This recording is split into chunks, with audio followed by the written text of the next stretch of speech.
Assalamualaikum warahmatullahi wabarakatuh, sahabat-sahabat maritim sekalian. Kita jumpa lagi dalam podcast Maritim Corner ini membahas isu kelautan, perikanan, dan kemaritiman. Kali ini kita akan mengangkat satu topik, yaitu misteri kematian ratusan ton ikan keramba jaring apung di danau atau waduk. Kita akan membongkar misteri ini karena hampir setiap tahun terjadi di berbagai wilayah Indonesia dan ini butuh solusi. Sahabat-sahabat sekalian, kalau kita menelusuri berbagai hasil riset, kemudian media, kita akan menemukan banyak sekali terjadi kematian massal ikan di berbagai wilayah di Indonesia, khususnya di waduk-waduk dan danau-danau. Misalnya, 24 Oktober 2020, ratusan ton ikan di Danau Toba itu mati tiba-tiba. Kemudian, 2 Februari 2021, 80 ton ikan di Waduk Jatiluhur ini mengalami kematian massal. September 2018, ratusan ton ikan di Danau Toba lagi. 6 Februari 2020, 63 ton di Danau Maninjau yang mengalami kematian. Kemudian tahun 90, tahun 93, 94, 95, 97, 2001, 2007, 2004, 2008, Waduk Cirata mengalami kematian massal.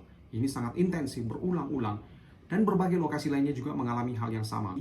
Kalau kita telusuri, di berbagai wilayah ini, di waduk-waduk, di danau-danau ini, kematian ikan massal itu hampir terjadi secara rutin. Apakah setahun, tiap 2 tahun, ini terjadi terus-menerus. Jadi dampaknya adalah kalau terjadi kematian ikan massal, tentu saja kerugian bagi para petani, petambak, atau pembudidaya ini sangat besar.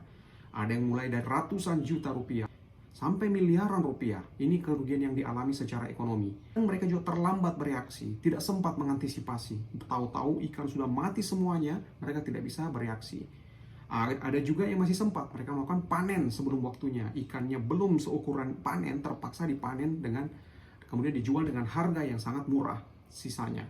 Kemudian sebagian lagi terpaksa mengumpulkan ikan-ikan yang mati tersebut, kemudian dibuang atau dikuburkan. Banyak sekali faktor-faktor yang terpengaruh akibat dari praktek ini.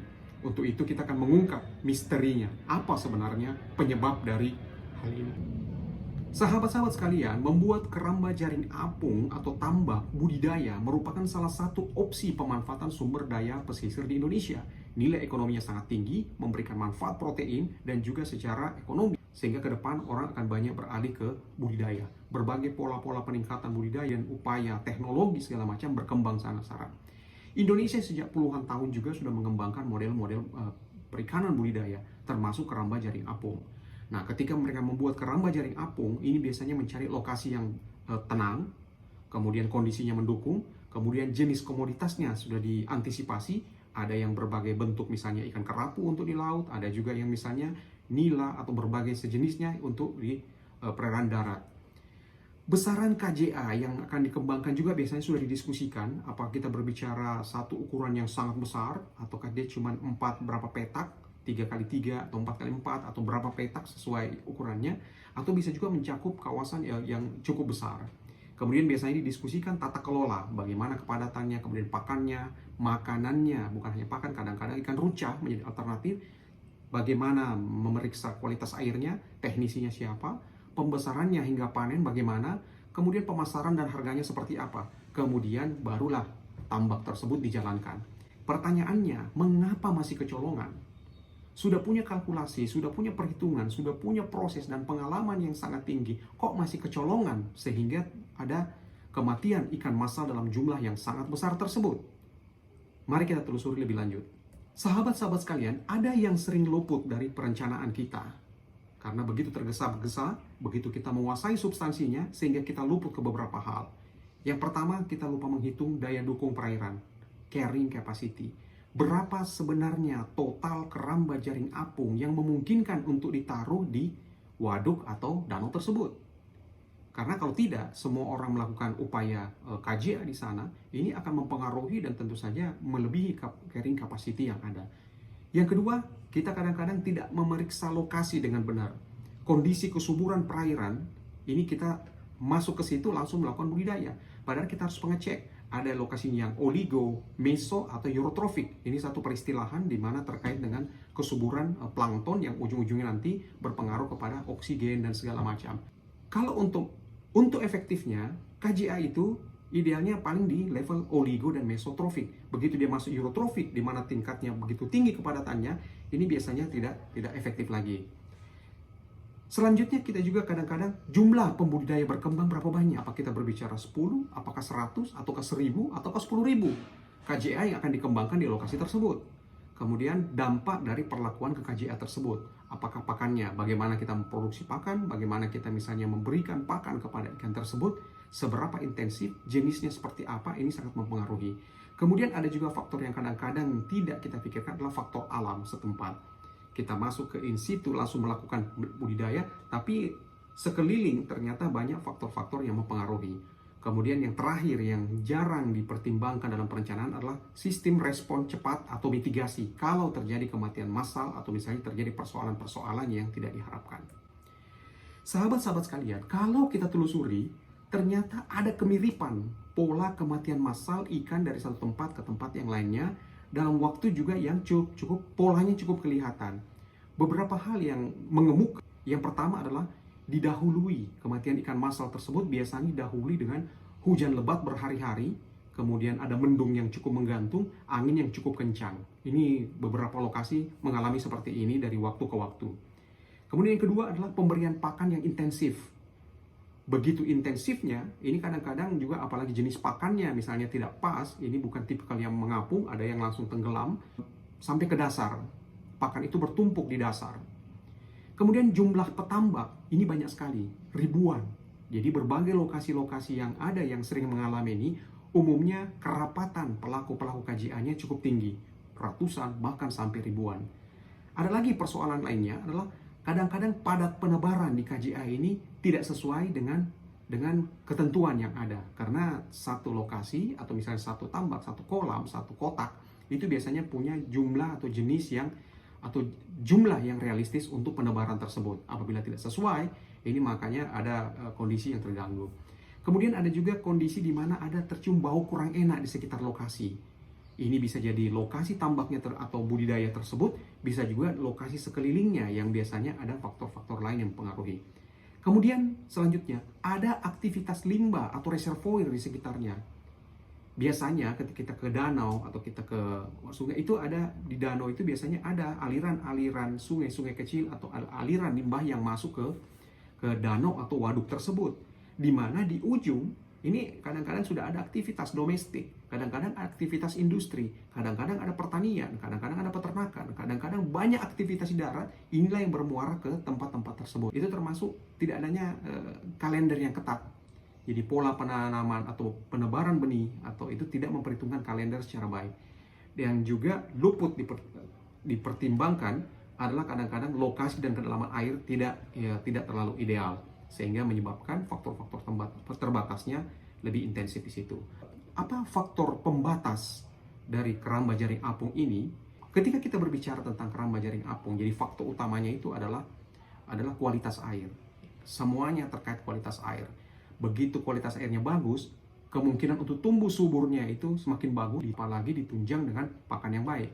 Tapi kalau kualitasnya airnya jelek, otomatis mempengaruhi kemana-mana. Kualitas air ditentukan oleh suhu, temperatur, kemudian salinitas, kadar kegaraman. Ini harus sesuai dengan kondisi yang ada. Kemudian pH, keasaman, kemudian kandungan oksigen terlarut. Ini bisa dissolve oksigen atau BOD atau COD-nya, ini menentukan di sana sehingga harus diukur. Kemudian kecerahan, turbidity-nya. Kemudian apakah logam berat teridentifikasi di situ. Dari proses yang ada, dari kemiripan yang ada, dari pola-pola yang ada, ternyata kita bisa simpulkan bahwa ada proses kompleks dan keracunan pada ikan-ikan tersebut. Jadi secara singkat, mungkin ceritanya bisa hujan lebat berhari-hari, mendung, kemudian angin yang kencang, ini menyebabkan suhu ini menurun. Kemudian densitas air, kepadatan air itu juga berubah. Sehingga terjadilah pola upwelling. Upwelling di mana massa air yang berada di dasar ini terangkat ke atas, yang atas tenggelam ke bawah. Ketika terangkat ke atas, tentu saja terangkat dengan berbagai macam substrat atau yang ada di situ, zat-zat yang ada di situ. Ketika terjadi upwelling, terjadilah blooming zat hara atau plankton di situ. Inilah yang menyebabkan faktor yang sangat menentukan terkait kualitas air tersebut. Kemudian ketika pemberian pakan dilakukan begitu intensif, pakannya ini tenggelam ke dasar, kemudian di dasar ini ini mempengaruhi kualitas air. Dan inilah yang mempengaruhi kualitas air di situ. Kemudian kalau jumlah petambaknya banyak, ini tentu saja tidak terkontrol. Carrying capacity bisa terlewati, sehingga pakan, kualitas air, segala macam otomatis terganggu. Bertambahnya satu pembudidaya di situ, dampaknya bisa signifikan kepada kualitas air tersebut. Apalagi danau, waduk, ini cenderung lebih tenang sebenarnya dan lebih teduh.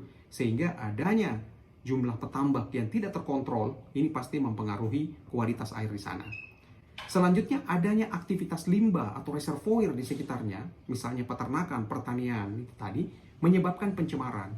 Aktivitas pertanian menyebabkan eutrifikasi, pupuk, segala urea, fosfat, segala macam, itu menyebabkan eutrifikasi, yang ujungnya akan menyebabkan tadi alga blooming, segala macam. Ketika terjadi alga blooming, kandungan oksigen, BOD, kemudian COD ini akan terganggu di sana. Kemudian ketika tidak menyiapkan kalender yang ketat, kapan musim-musim itu terjadi, kapan musim angin kencang, kapan musim hujan, kapan musim transisi, kapan musim itu tidak diperkirakan dengan baik, maka kondisi-kondisi ekstrim tersebut itu akan luput dari perhatian, sehingga ketika terjadi ini tidak bisa diantisipasi dan terlambat untuk melakukan upaya antisipasi ke sana. Kemudian yang terakhir yang terjadi itu adalah lokasi, zona, dan kedalamannya tidak pas, sehingga akumulasi dari proses ini itu menyebabkan kualitas air menurun. Ketika kualitas air menurun, ikannya justru mengalami keracunan. Ketika ikannya mengalami keracunan, terjadilah kematian yang massal tersebut. Ini yang terjadi. Jadi misteri yang terjadi itu adalah proses keracunan yang terjadi pada ikan yang disebabkan adalah akumulasi proses-proses yang ada oleh kondisi ekstrim, kemudian pakan, kemudian perlakuan, sehingga terjadilah seperti itu. Nah, solusinya apa? Jadi lokasi, zonasi ini harus betul-betul diantisipasi, dan daya dukung atau carrying capacity di lokasi tersebut harus benar-benar menjadi pertimbangan. Kemudian yang kedua, yang tadi, ini untuk budidaya, ini maksimum oligo dan mesotrofik. Jangan eurotrofik, apalagi yang hiper. Karena begitu euro dan hiper ini otomatis terjadi kompetisi, terjadi persoalan dari sisi oksigen terlarut yang kepada ikan-ikan tersebut. Kemudian yang perlu dikembangkan adalah early warning system. Jadi sebenarnya karena kita sudah mengetahui kalender, kita sudah mengetahui jenis-jenis ikannya, kita sudah mengetahui faktor pembatasnya, kita sudah memiliki komponen orang-orang yang ada di sekitar situ, kita memiliki juga berbagai kontak, jejaring, pakar, sehingga kita bisa membangun sistem early warning system, sehingga sebelum kejadian itu terjadi, ini sudah bisa diambil langkah-langkah. Seperti kalau misalnya ada perubahan cuaca atau misalnya hal-hal hujan intensif, ini sudah ada informasi dari mana-mana yang bisa dikompilasi sehingga bisa kita lakukan aksi-aksi. Aksinya bisa dua, dengan teknologi atau dengan partisipatif. Kalau jenis teknologi, sebenarnya misalnya di beberapa tempat sudah ditemukan beberapa upaya untuk mengenali kondisi-kondisi perairan secara lebih baik untuk mengantisipasi hal ini. Salah satu yang dilakukan di BRSDM, Badan Riset dan Sumber Daya Manusia, Kementerian Kelautan dan Perikanan, itu beberapa tahun yang lalu sudah menemukan semacam Pluto atau sistem pemantauan kualitas air, khususnya di lahan-lahan budidaya. Ini penemunya Dr. Hardy Chandra kalau tidak salah. Dia sudah menemukan pola itu, sehingga ini tinggal dioptimalkan sebenarnya, kembangkan teknologinya kalau memungkinkan, sehingga berbagai kawasan-kawasan yang rawan dengan kematian massal ini bisa diperkenalkan model ini. Yang kedua, model partisipatif. Model partisipatif ini tidak perlu terlalu mahal atau high-tech, tapi memanfaatkan partisipasi dari seluruh masyarakat atau stakeholder yang ada di sekitar itu.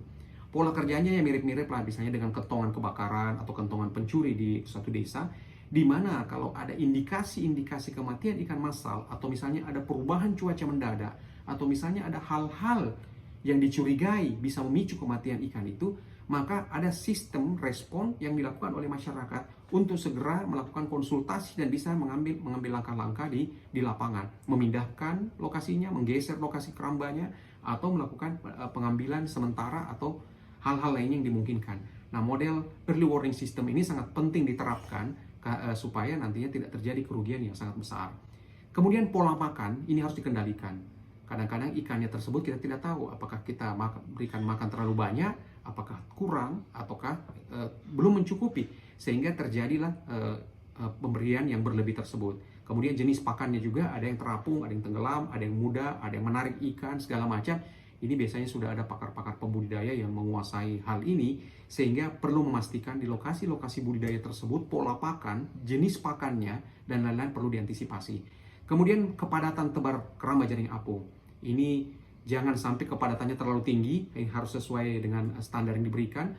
Untuk misalnya jenis-jenis spesies-spesies tertentu, ini ada tingkat-tingkat kerapatan yang sebenarnya sudah standar, sehingga perlu dipatuhi. Jangan sampai tergoda untuk cepat-cepat panen banyak sehingga memasukkan terlalu banyak, sehingga mengalami masalah.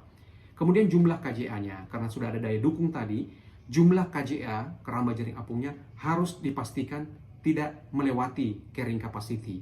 Karena kapan melewati carrying capacity, pasti bermasalah. Kemudian yang terpenting juga adalah manajemen limbah atau domestik atau pencemaran yang ada. Jangan sampai bikin keramba jaring apungnya persis dekat misalnya peternakan kambing atau sapi atau misalnya ayam atau misalnya lain-lainnya, yang ketika bermuara nanti di situ, ketika masuk atau limbah-limbah pertanian, eutrofifikasi masuk ke sekitar situ, terjadilah akumulasi yang menghancurkan, yang akhirnya merusak kualitas air yang ujung-ujungnya akan menyebabkan kematian massal bagi ikan-ikan tersebut. Saya kira ini misteri yang telah kita ungkap, jadi tidak perlu takut terkait dengan kematian ikan massal tersebut. Harusnya bisa dicegah dengan sistem early warning system yang baik, pengetahuan yang baik, dan kerjasama yang baik dari kita semua. Sehingga semoga pembudidaya bisa selalu sejahtera dan tidak ada lagi yang mengalami kerugian-kerugian akibat kematian ikan massal dalam musim-musim tertentu. Kita ketemu lagi dalam topik berikutnya. Assalamualaikum warahmatullahi wabarakatuh.